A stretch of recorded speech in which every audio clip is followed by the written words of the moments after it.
Once upon a time, on the edge of the deep woods, lived a young lady who always wore a hood of scarlet. Because of this, she was called Red Riding Hood.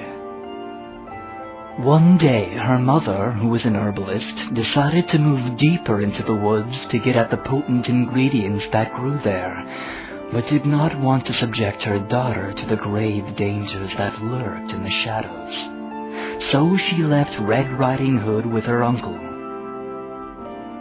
But the Hood's uncle was a stern man and put Red Riding Hood in a corset made of iron, saying she would only be allowed to visit her mother when she was big and strong enough so that the corset would fall off of her.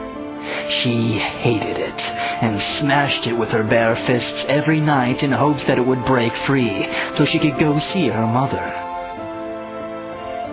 One day, many weeks later, the corset finally broke, and so her uncle let her go. But he gave her strict instructions to stay on the path, and that she should take the way of the needle at the fork in the road and stay clear of the way of the nail. She agreed at once and set off on her journey.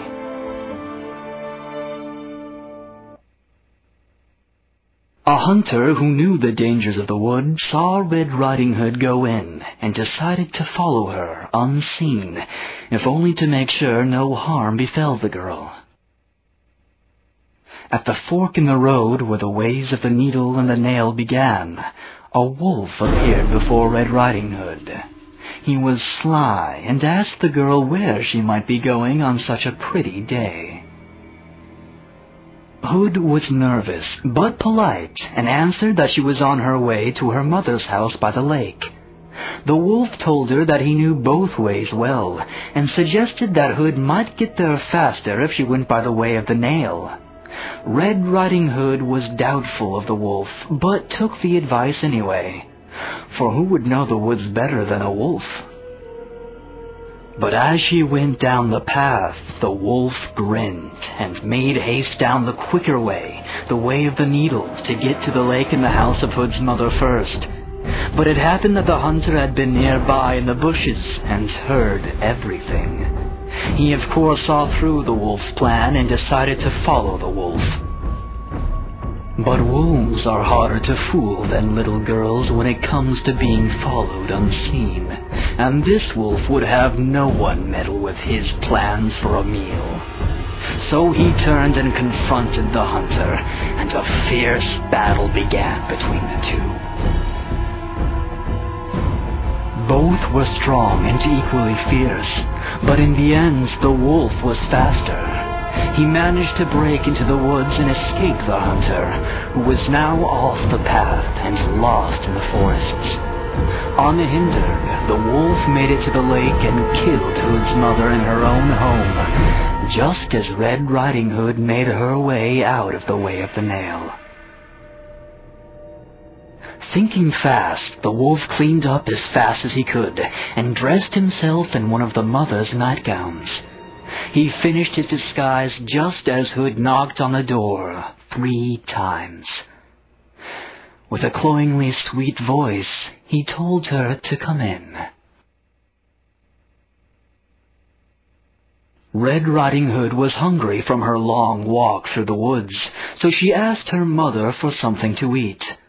The wolf told her that there was food and drink for her on the kitchen table, and so she went to eat. But just as she started eating a piece of meat, a bird, who had seen all, flew upon the windowsill and told her that she was eating her mother's flesh. Red Riding Hood looked at the wolf and said, "Mother, there's a bird that says I'm eating your flesh." The wolf said, "Throw a hat to that nasty bird. He tells you lies." But the bird had already flown off. Red Riding Hood then took a big drink from a glass of wine. She almost emptied it when a cat, who also saw it all, told her not to be foolish. She was drinking her own mother's blood.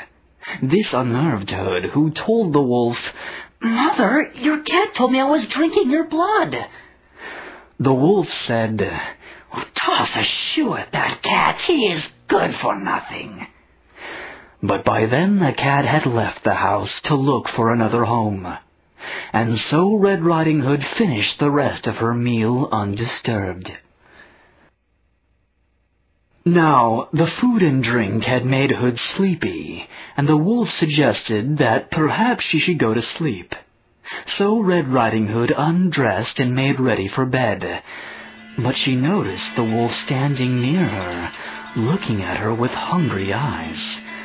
Only then did she start to notice queer things about her mother. "Mother, look how big your ears are," she said. And the wolf answered, "Without them, I couldn't hear your heart beating nearly so well, my dear." "Mother, look how big your eyes are." And the wolf answered, "It's to see you all the better, my dear." "Mother, look how large your nails are." And the wolf answered, "Without them, I couldn't reach out and touch you, my dear." "Mother, look how big your teeth are." And the wolf ate Little Red Riding Hood.